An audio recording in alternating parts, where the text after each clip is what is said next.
Good evening, everybody, and welcome back to the show. We are finally in spring. It's an unbelievable feeling. And really you've been... I've been in spring somewhere else. Yeah. Which is, to be honest, it's great to be back. This country is the best country in the world when the sun is shining. Yeah.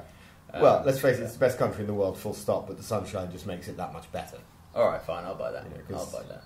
Although Andy Dowsett, and this is worth mentioning, Andy Dowsett went out to the States, and thanks, Andy, you lost to an American in the PTR touch tennis tournament. Who won that? Some guy called Garrett Leal. He's an American pro. He's 6'2", apparently serves off a crane, and thinks he's all that. Well, Garrett, as I said, keep that $50 warm because I'm coming for it when I see you next year. And you can take me out for some nachos or something like that. And yeah, we'll show you how it's really done over here. A little bit of the grin, a little bit of the slice, a little bit of the touch. Something slightly different. What have you been watching in the tennis world lately for us? Yeah, been keeping up to date with some of the results. Obviously, Djokovic played outrageously well to beat Rafa in the final. Kind of maybe a little preview of what's to come. Then Rafa obviously took out Barcelona. Yeah. And Madrid right now, it's quite interesting. I watched a little bit today actually of Fognini against Yuzhny. Right. And that was going to 3 sets, but you kind of forget with Madrid that it's at altitude.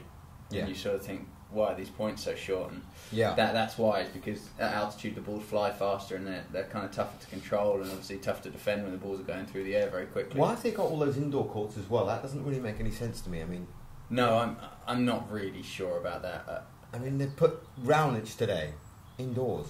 Yeah, I'm sure Raonic was begging and pleading for that. Yeah, but I'm sure you saw as well when he played Verdasco today. I mean, his serve. Yeah, it's just nuclear. I mean, I've played him a few times, and yeah, his serve's a joke. It's so simple. Yeah, technically just perfect. Like so efficient, and he uses all of those humongous legs that he has to get all that power. Well, it was Paul Allen that actually was pointing out in a video, in a V-Strainer video. There was this.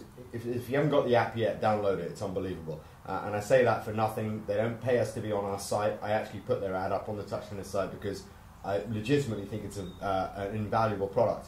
About his balance, the way his back leg comes out and he sort of seesaws when he serves. So it's his legs behind him, and I've been trying to do that tonight, which is why I'm drenched in sweat. Chris doesn't look like he's really moved much, but I assure you, I did almost beat him today.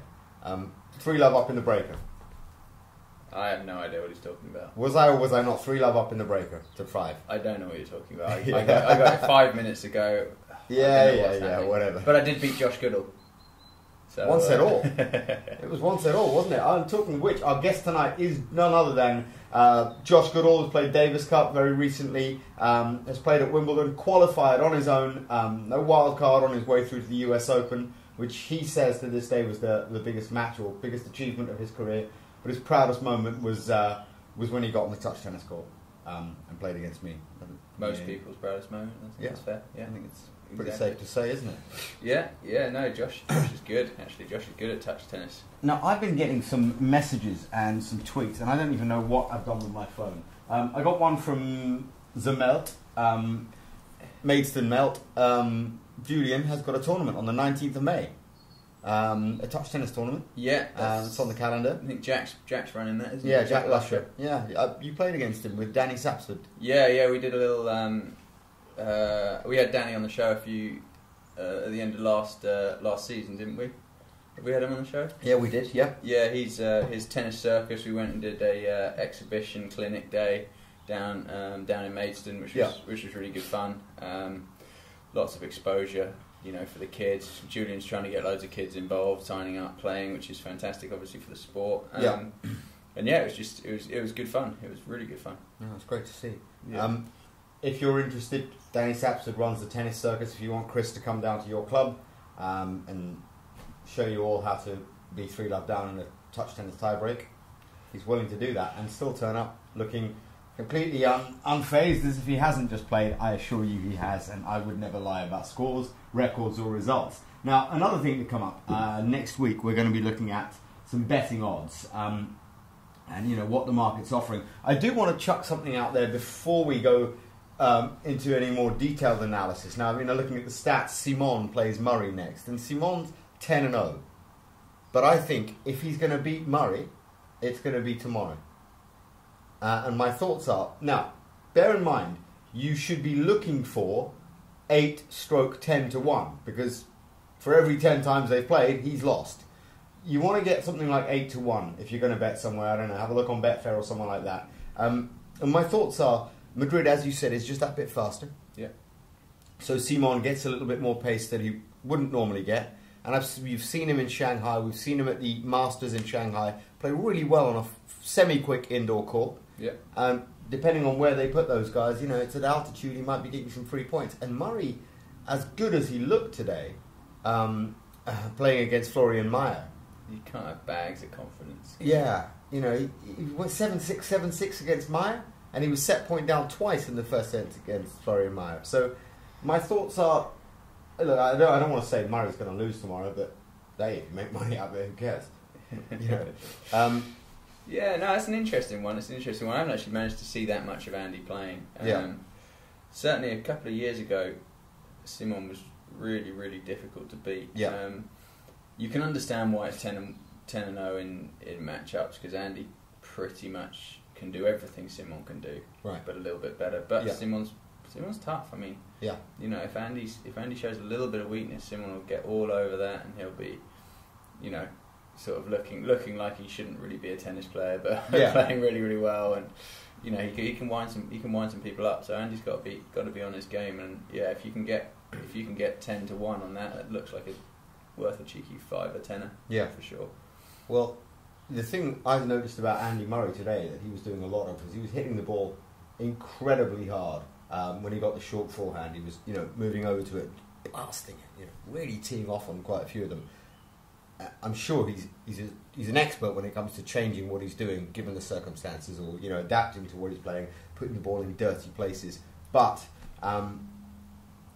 if he goes at Simon, that's Simon's dream match. Oh, someone coming at me, I'll just stand here all day and just grind. Yeah, no, it is unless he executes. Who have we got here? Let's have a look. Hello, you're through to the Touch Tennis Show. Oh, hi, my name's David Watson. I got an email from Rashid earlier on about... oh, hi, Dave, how are you doing? The world's largest tennis lesson. Yes. For Guinness World Record. Yes, well, ladies and gentlemen, for those of you that have tuned in, we are talking at the moment, if you didn't hear, it's David Watson. He's a head coach over in Essex. Where is it in Essex you're coach at? It's Epping Tennis Club, Lower Bury Lane. You're going to need to say it in English, because we don't understand Essex here. Say that again. It's in Epping Tennis Club, Lower Bury Lane. Right, so Epping Tennis Club in Lower Bury Lane. Now, I'm going to put something up on the Touch Tennis site, hopefully tomorrow, about this as well, like a news story, if you don't catch this. But certainly there'll be stuff on Facebook. You got a Facebook page set up yet, David? Yes, we have a Facebook page. Okay, there's a Facebook page as well. So have a look for this, the world's largest tennis lesson. The Guinness World Records people have already said to them, can you get 251 people on a court? Now this is for a children's hospice near Epping, and they do wonderful work for terminally ill children. So if you don't donate a couple of quid, at least turn up and donate a couple of quid. That's pretty much the same thing, isn't it, Chris? Pretty much, without the turning up. Yeah, exactly. What happened there? But so, David, tell us about this. When does it start, and whose idea was this? It's Christmas to promote the club and new ideas, gain more members and see if we can get more people playing tennis, playing the sport. And I thought, well, hang on, has anyone done a Guinness World Record? And I rang up and spoke to the Guinness and said, is there currently a record for the largest tennis lesson? They said, yes, there is. It stands at 250. It was set by someone in Germany. Oh, no. We can't have Germans beat us. Fantastic. We applied for it. It took about 3 months. And, we got it sanctioned. Oh, that's fantastic. Well, yeah. I was part of a Guinness World Record about, when is this? 2 years ago, Mike Wisner, which was the longest tennis sequence of tennis matches, 25 matches. And he had to play 25 best of 3 set matches. I was the 24th match, and I pushed him all the way. Did you lose? Yeah, just about. Seriously? Yeah, love and love. I try not to talk about my tennis exploits too much because I really was a truly awful player. Am or was. But I was going gentle on him. I didn't want him to, not be able to, yeah, I didn't want him to not play his last match. So hopefully, if I get involved in this, David, there's no way you won't get your world record because whenever I turn up for a cuffing, people seem to get their world record. But yeah, we'll do our best. Yeah, they want you there. We want you there. Well, please mention it on the Touch Tennis page on Facebook, and we will repost it on the page in a couple of days' time. We'll also tweet about it for you. Now, while you're here, just thought we'd mention to you that for calling in, we're going to send you a grip, a Babolat grip. Now, these are the ones that the GOAT, the greatest of all time, uses. So if you're looking at these, they are amazing. The ones with Rafa on the back and Songa. So we'll post this out to you, and either you can keep it or give it out to somebody that turns up on the day. And we'll hopefully speak to some of our sponsors, see if they can give some towels away or something to the, the first 8 that sign up to this event. And I wish you all the best. Thank you. Yeah, hopefully it goes well. Thanks, David. Cheers, David. Take care, mate. Good luck. Take care, everybody. Bye. Oh, come on. Charity or not, you still got to cut them off with the bong. Sorry, What's wrong with you? it's been a while. Yeah. It's been a while. I'm really sorry. I've let the team down here. Yeah, we've got everything set up tonight. We completely forgot to connect the mics. Well, I say our production assistants, our peons that run around after us and do Benson duties for us. And talking of Benson, we have someone on the show tonight, as I mentioned before, Josh Goodall. And he's currently in the back room. He's not tied up, I assure you, because he'll walk in of his own free will. Would you please welcome Mr. Josh Goodall? We would give you some applause. Well, that's it. You get a slow clap. Forget about you. How can we forget about you? I just don't know what the time is because I'm not wearing my watch for the first time. No, we just didn't want too much to be on the show. That's fine. Welcome to the show, Josh. Cheers. Why am I the only one that looks like it's remotely summer or something today? Look, I've still got clay on my shoes. Isn't that brilliant? From Belgium. When I got to the quarterfinals There we go. of the Touch Tennis French Open. Clay, is that your surface? I think you know it's not. No, I hate it. I don't hate it. I actually enjoy playing on it. It's just not my thing. Right. I just don't naturally move very well on it. But I mean, I've played a few of the clay court tournaments, and if I had to choose one, like qualifying, I've played French Open. That is the fastest out of all of them. Really? And that's the one I've enjoyed been playing on. But yeah, there's some clay courts that are some seriously slower matches, like especially like around Germany and stuff. Yeah, I don't enjoy it. Well, Germany, talking of Germany, they've got a Babolat Masters series there, Touch Tennis, at the end of the year. Really? Yeah. Wow. We're being charitable towards the Germans these days. Yeah, I think we should spread the love and go out there and smash up some Deutsche boys. Yeah. I think that'd be fun. Josh, you say that the French was the quickest of them and the slower ones on the German clay. So just for the benefit of the people that are watching, what difference does that make? I mean, people always talk about clay being so slow, and yet you're saying the French is quick. Yeah, I mean, I would say the French is quicker than Wimbledon now. Like just purely because of the balls that they're using, and it's a thinner clay, so it's coming off the surface really quickly. Right. But it's slippery. Thinner what? As in topsoil, or thinner? Yeah, the topsoil is thinner. Right. So it's especially on a hot day. It's just you need to have trained on it for a long time to be able to understand the way the court works. Really, it's just the main factor is moving on it. It's a difficult art to master. Well, I couldn't grasp the idea of sliding through a shot. It wasn't until I came back. No, they don't slide through a shot, they slide into a shot. Yeah. That's where I've been going along. I slide, hit it, and then I carry on sliding. Right. So they slide and stop just as they're striking, do they? And then by that time, the next shot's back past me. Yeah, no, they're sliding into shots and they're connecting with it at like the end of their slide. Right, so they time that slide to perfection. Timing the slide, and that's where I guess the English... We're not so good at it because the only clay courts we have in this country seem to be the blue-green clay courts. So they're not really, you can't really slide on those anyway. They're different. Yeah, they're dangerous to slide on. But the problem we have, I think, is, like Josh says, is people enjoy playing on clay, but we've never been taught to move on it. Right. And if you go onto a tennis court now and don't move as well as your opponent, you're already in some serious trouble. So, you know, it would be great, and I think that's what they're trying to do. You know, trying to get kids to start on clay courts, start learning how to move on clay courts from an earlier age, which is what all the Europeans do.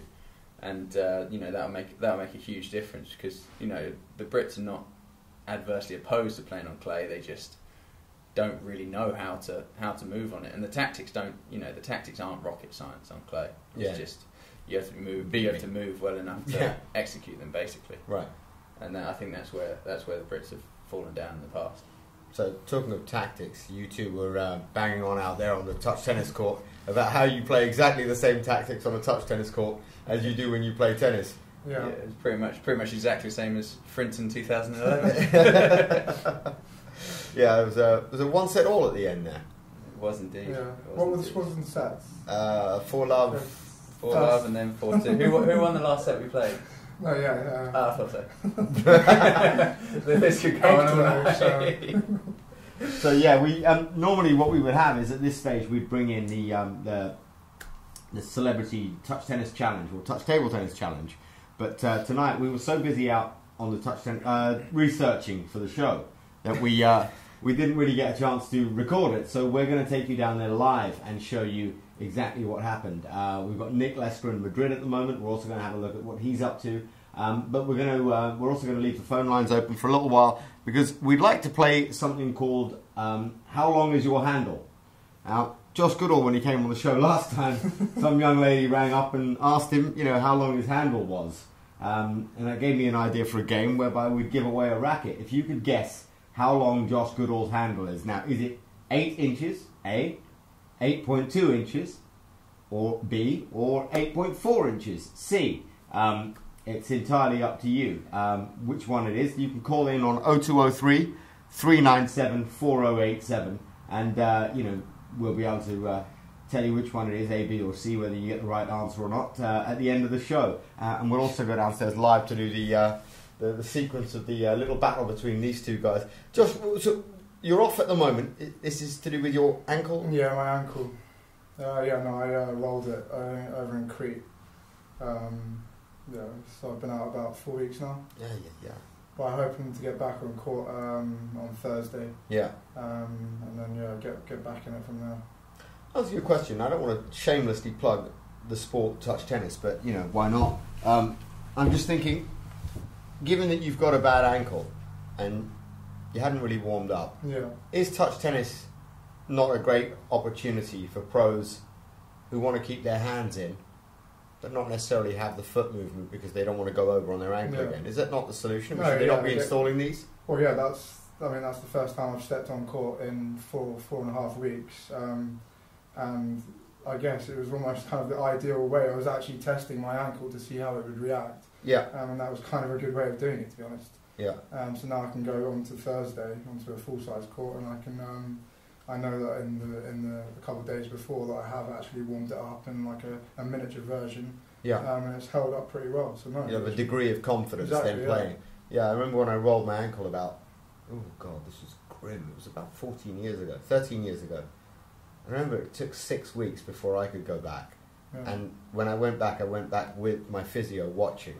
And he just said, no, stop right now within a minute. Because he could just see I was so nervous. Yeah. I was protecting it so much. I mean, well, that's the thing. Like, I've touched wood. For my whole career, I've never actually had. I mean, I've had niggles, but I've never had. This is probably my worst injury I've ever had. I mean, I've had illnesses, but so for me, it's been more of a mental thing. Like, I don't know how to react to feeling still a little bit of pain and pushing it. Yeah. And it's like I'm quite nervous about. I'm a little bit nervous about getting onto a court and. Were you nervous about? About playing what? You? No. I was just wondering, you said you were nervous about feeling a little bit of pain but still pushing it. I wasn't sure where this conversation was going. Yeah. It's just breaking through that initial barrier that really takes heroism, in my opinion. Oh dear. You didn't think we'd keep you on the show and keep us clean. No, it's going red. Wow, want to go redder? Yeah.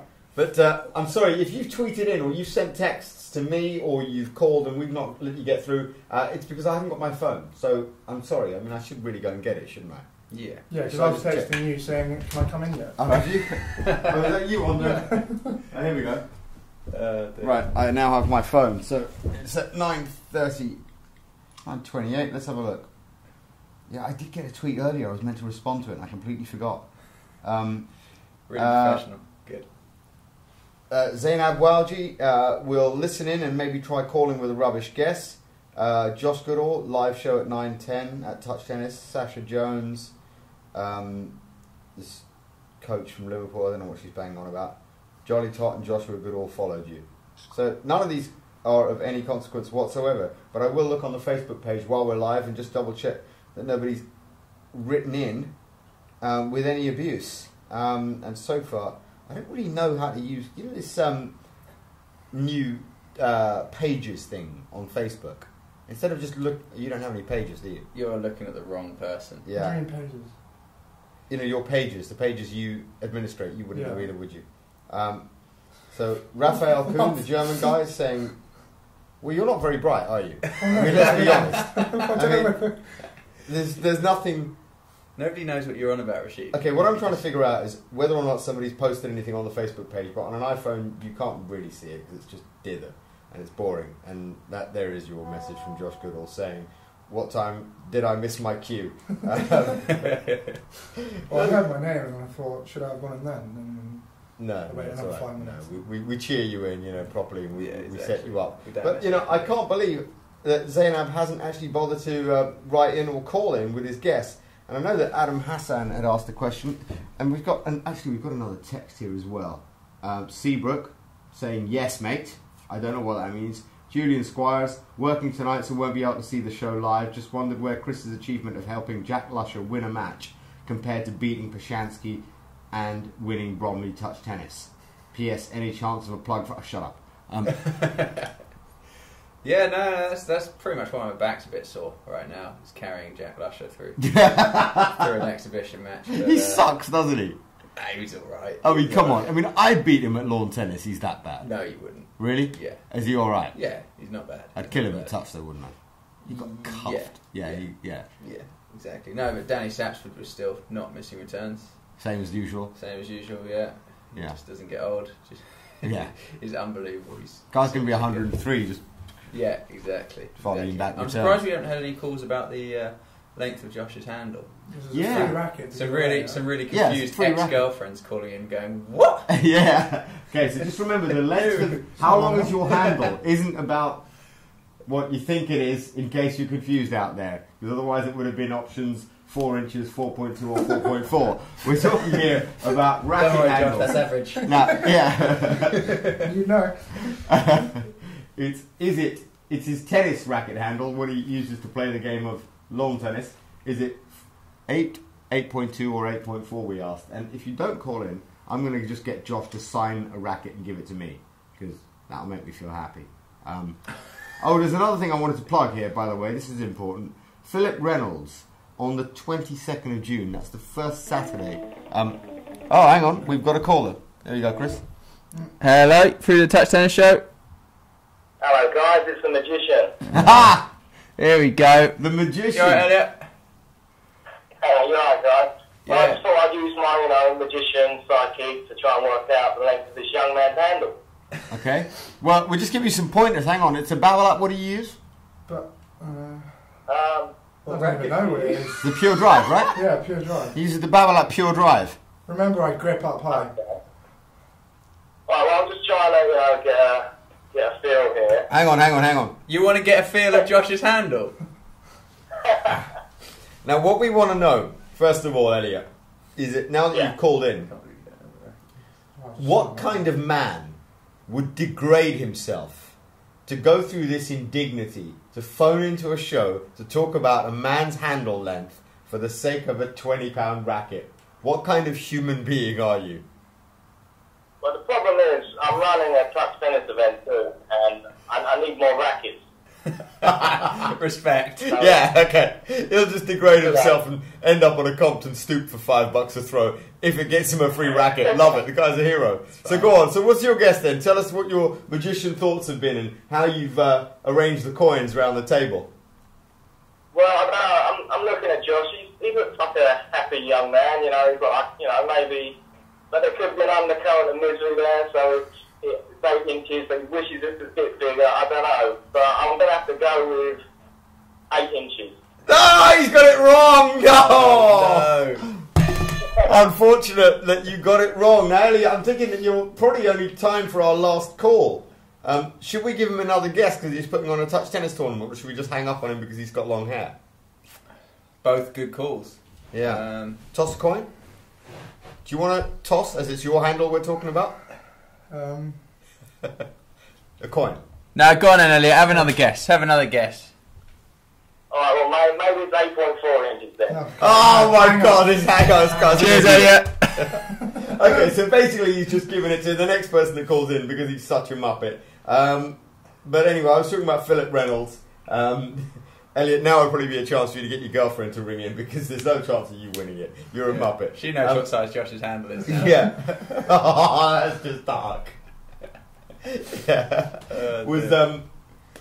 Philip's been in touch with Gloucestershire Council, and as a result, he's got himself a 4 touch tennis courts, permanent, and 2 other temporary ones also embedded within the courts, the tennis courts. So you'll have 6 touch tennis courts at any given time. And he's looking for someone to go down there and help with the launch. A professional tennis player would be good, or an ex-professional tennis player, whoever. I think it would be a great opportunity to go down there and get involved with the local council. So if you're out there and you're thinking about this, I know that Josh is going to be, if the ankle heals up quickly, you're going to be out there at the All England.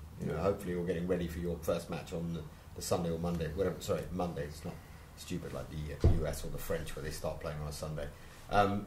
But if there's anyone else out there that has a good handle on things, anyone near Gloucestershire would like to get involved in this, it's a great initiative. It's got tennis for free behind it. They kind of try and give free tennis away, I guess. It's in the name. Clue there? Yeah, that one. Yeah, should have looked for that one. They're going to be going out 22nd of June. They'll be live, and hopefully the mayor down there as well.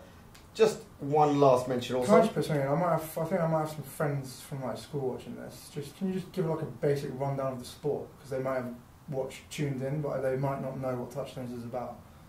You've got friends? Yeah. Outside of this room? You went to school?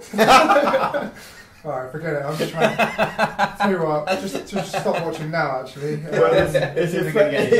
If you're friends of Josh, you've already got enough problems. But if on top of that you're bored enough to be watching us on a Tuesday night, touch tennis, I'm going to let you do this, Chris. Yeah, touch tennis is basically a miniature version of tennis that Rashid invented because he can't win at the proper game.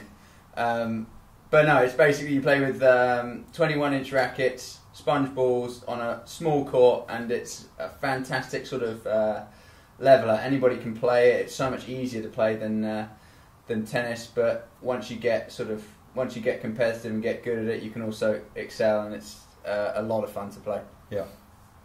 Well, that's pretty much your answer. And Scott French, I don't know if you know him, Josh. Yeah, you do. Yeah, he's one of the friends I was talking about. One of your friends from school. Well, Scott French, just going to give you a shout. Thank you very much. Watching Josh Goodall live on touchtennis.com. Thank you very much for that plug. And let's just see how many followers you've got. None. Great. Thanks for the tweet. Wow. 73 followers. Great. Thanks. Wow. Did you just buy that, friend?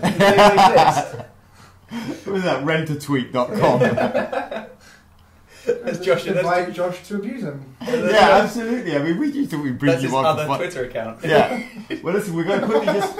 Yeah.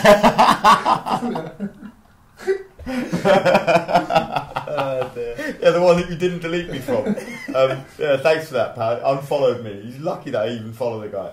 But we're going to just bring you a little piece with Nick Lester, and then when we come back, you will see us walking down the stairs as we get ready for the ultimate battle. It's too late for you to phone in now. The phone lines are off, and the way we do that is we simply just unplug it like that. So if you didn't get a chance to ring in and guess the handle, I'm going to let you tweet in. And the first random tweeter that I pick out that's got more than 73 followers, hopefully. I'm kidding, Scott, jokes apart. I used to be like you once, I had no mates either. No, I'm kidding. Ignore it, trust me. The guy's going to meet me one day at Wimbledon, and out of nowhere I'm just going to get clocked in the face. I'll be like, oh, what was that for? And he'll be like, on his back, on his shirt, Scott French, as he walks away. Oh yeah, that one. Yeah, I'm afraid I've abused so many people in my life, Scott, that there's quite a few in front of you in the queue. But seriously, thanks for tweeting, and we do appreciate anyone that watches the show or who follows us. It's always valuable. And you've got Josh's number if you want to phone in and abuse me. We'll take that call. But if not, we're going to go over to Nick Lester's piece, and then we're going to take you downstairs, and we want you to see Chris Heaton battling it out to see where our man Josh Goodall could come on the wall of shame. I think we've lost one. Upside down, that's why. And we've lost. I'm not very bright, am I? Oh, it's just like the Top Gear kind of thing, is it? Pretty much, yeah. Stig. Yeah. So he's the Stig. Yeah, he's the Stig. Yeah. I'm faster. Yeah. Yeah, that's what all the girls say. Hang on. What's the record? 1 minute 41. As long as there's lots of girls, I'm happy. Yeah, record of 1 minute 41 for Chris there. Quality for Chris then. Yeah. Okay, so let's just have a quick look at what Leicester had to say for us out in Madrid. Nick Lester. Welcome inside the magic box, Rashid. As you can see, the big change from last year is the fact that the play is red this year and not blue. That one-year experiment, not to everyone's liking, and a lot of the players very unhappy with the surface. They've changed it up this year, gone back to the red, and everyone is saying this is the best court that's ever been here in Madrid. Of course, as far as the field go, Federer, the defending champion, he's defending his 1,000 points he won here last year. Other players in the mix, Nadal, of course, and Djokovic. The big story, of course, from Monte Carlo just 2 weeks ago, when Djokovic really taking it to Nadal in a fashion that not many players have been able to do. We're going to see if that develops this week. Andy Murray, for him, difficult week, of course, in Monte Carlo, being beaten pretty comfortably by Stan Wawrinka. So for him, he's got to get some time on the clay. He's stayed in Monte Carlo a little bit longer, and then was in London last week playing a little bit at the All England club. So for me, Murray's got a bit to prove here, but I think Djokovic is going to be a winner. We're going to see how it develops. Thanks, bud.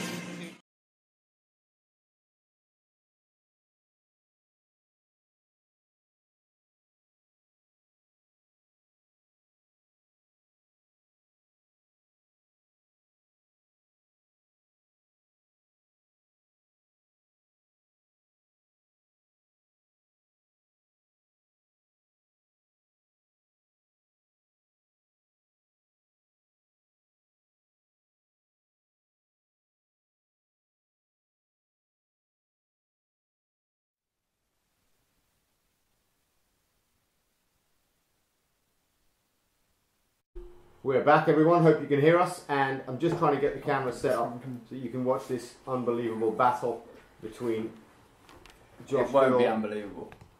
Well, it might be believable. So Sam, no one's ever beaten him. No one's ever beaten him. Hang on, we need to just get this camera angle right. You guys are leaning forward, we'll be able to see you clearly. As soon as you're ready. Red or black, Josh? Right. You need to do that again, it was an unfair spin. I know, Was it's fair, wasn't it? Yeah, it's black, yeah, well done. Right, ready? Yeah. Oh, he's got some game. 1-0. Oh. No. Sure. 3-1. Oh, Josh thought he was going to win after that first point. 4.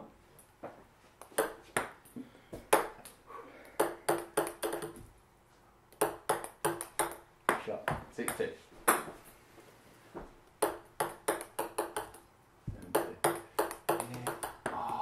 7-3. Yeah, see, Chris is making a lot of errors at the moment, and Josh is just staying steady with that back. Oh! 8-4. Oh. 8-5. 8-6. No, wait. 9-6. Oh, don't get it straight. Oh, It's he's back. got a bit greasy there. Wow, he's literally hitting the worst serves ever. Done it.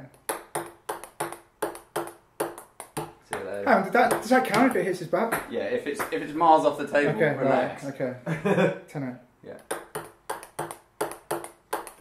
No. Oh, how's your luck? 11-8. Yeah, 12-8. Yeah, he's got this all day. Shot. 12-9. Chris, seriously, if you lose my record, I'm going to Come on. punch you in the face. 12-10. Your record? 12-11. Yeah, I've got the record. Oh, yeah. Yes! 12 all, wow. Wow, what's wrong with you? Very How's your fair. serve? Great, thanks. 13 all. Come on! Oh, no, I'm actually going to lose. Oh! Get in. 14-13. Oh my god, what's this serving all about? He's a dribbler. 14-16. No. 14-15. 14-15. Yeah, come on. Just Wow. Come on! Vamos, vamos! Oh yeah, knuckleball. Come on. Yeah. Yes! Get in there!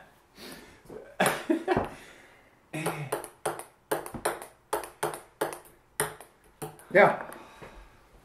Where we at? I'm 1 up, I think. 17-16. For those of you watching, this is me nervous. You've never seen me nervous. 18-16. Good. Come on, big point. Yes. Knuckle there. 17, oh my god!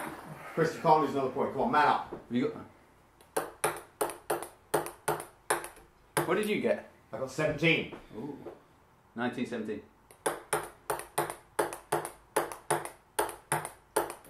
Yeah. Yes! Come on, baby. Stop choking, Vamos, please. you gag. Go on, gag, Josh. I want you to gag. Yeah. Yes! Yes! Alright, I've got to go get the board, guys. You can just keep your viewers amused in the meanwhile. Ryan, what was it? 21-17? 21-17. Is this 21-17? Yeah. That's seriously good from you, Josh. Wow. Yeah, that was me nervous there, just a little bit.